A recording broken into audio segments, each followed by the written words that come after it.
Hey guys, it's Brandon, aka B.Rich Beauty, aka your beauty best friend. Happy Monday, y'all. Kanye West sues Walmart. T.I. wants his lawsuit thrown out. And Wendy Williams thinks Cynthia Bailey should be fired. We're talking about that and a lot more. You know what to do. Grab your tea. Grab your beverage. Let go.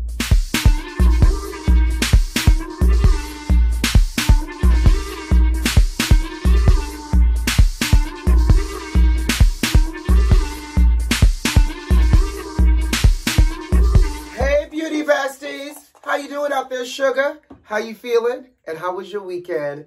Baby, I'm gonna tell you something. This sinus thing is getting annoying at this point. One. Two, I had a great weekend with my good Judies that I told y'all I was gonna be in town. Baby, we was dipping and doing it this weekend, child. And you know what?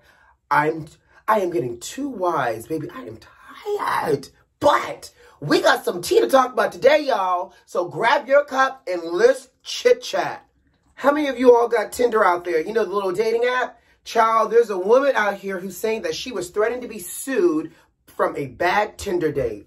Emily says she went on a date with a law student and that he expected that they were going to have sex because she went back to his place. Which, by the way, it sounded like they were going to have sex, but baby, let me tell you what happened.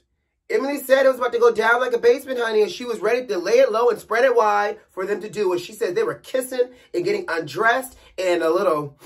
something didn't smell right. She said the hygiene with him was the pits.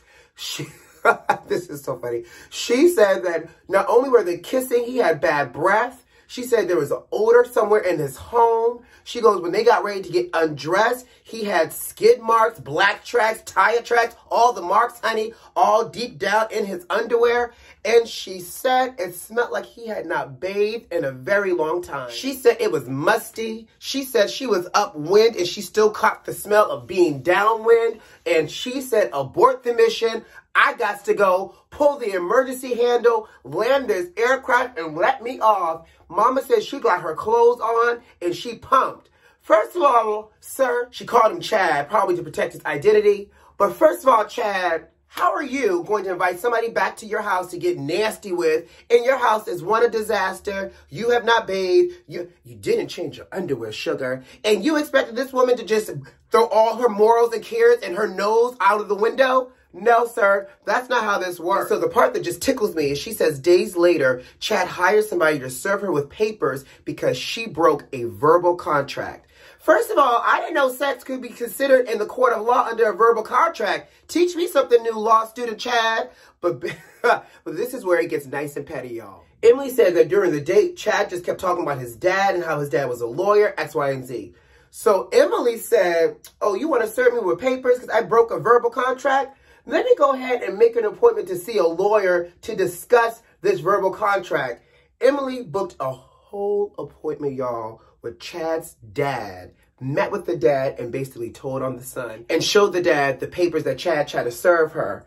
Baby, if that's not a great revenge story and a level of pettiness, baby, Emily said, you want to be petty? I can reach deep down in my bag of pettiness and I'm going to go tell your daddy on you. I wonder how that turned out. Can you imagine the conversation and how that went? Her sitting in the office, probably not giving names just yet, walking, Chad's dad through the story. The dad is thinking he has a case on his hand. And she drops the bombshell like, oh, and by the way, his name is such and such.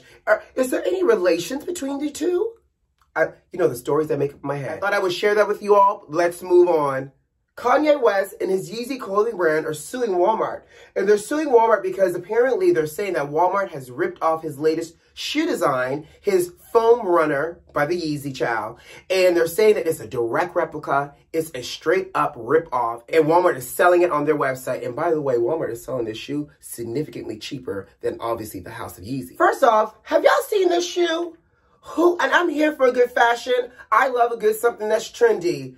But this shoe, it's not for me. I don't know who it's for. But you know who this shoe is good for? This shoe would be great if it was being issued to all the hospital staff, all the nurses and the doctors in the hospital, because it looks comfortable and they can run up and down the hospital walls, code 3, code blue, and they got their comfy Yeezys on. But just to be frolicking in these streets in that shoe, no God.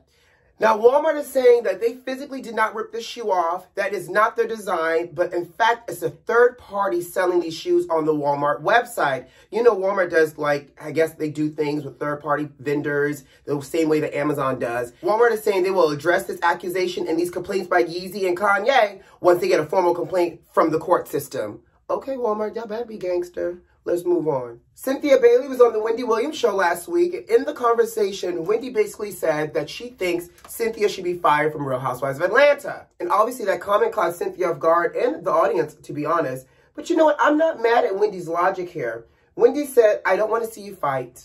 I don't want to see you get divorced. She goes, there's nothing exciting that's left for you to bring to this show.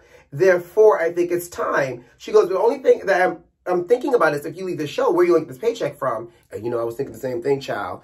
But she highlighted that Cynthia is still a model, which is true. But really, at Cynthia's age, how many models over 50 are still actively working like that? And actively working like that enough to be able to pay their bills and still keep a nice, rich, and lavish lifestyle. Real Housewives of Atlanta provides her with not only the platform to peddle all her businesses, but also gives her the access for a rich, lavish lifestyle, child. Now, I will say this also. I do believe that, you know, with season 14, because, you know, the rumor was they were trying to do a major cast shakeup. We've talked about that before, and that somebody was going to get demoted.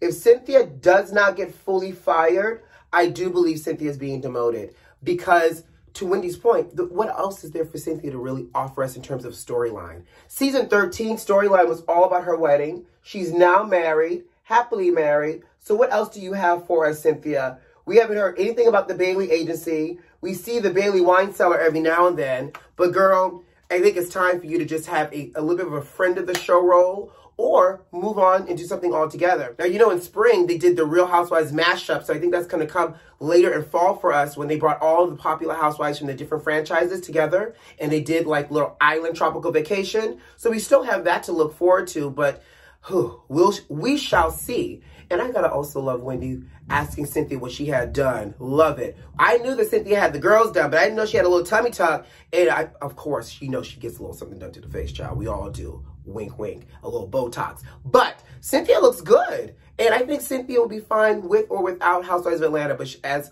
anything, she says it's all in God's hands, so we shall see. Obviously, nobody wants to be fired. And I agree. Nobody wants to be fired. People want to leave on their own. What are your thoughts here? You think Cynthia should be let go? Or are we still rocking with Cynthia Bailey Hill? So there's an update with T.I. So y'all know this whole T.I. and Tiny situation got blown up because of their former friend Sabrina Peterson.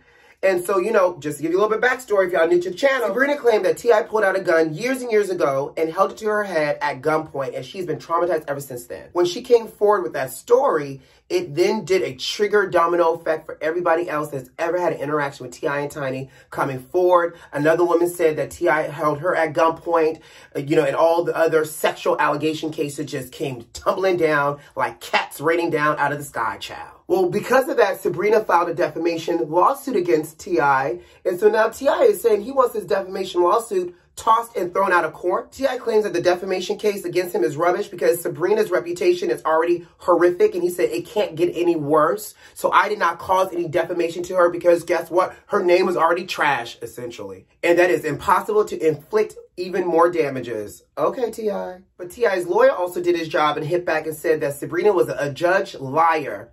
Excuse me now? A who type of liar? Baby, I had to Google a judge liar. And a judge basically means to hold or pronounce to be. Well, he's pronouncing her to be a liar, y'all. He also went on to say that she has a lengthy rap sheet. She's a convicted felon, and she has dishonesty crimes and violent assault crimes on her rap sheet. And basically, again, credibility here. Now, my question, Mr. Lawyer Man, tap, tap.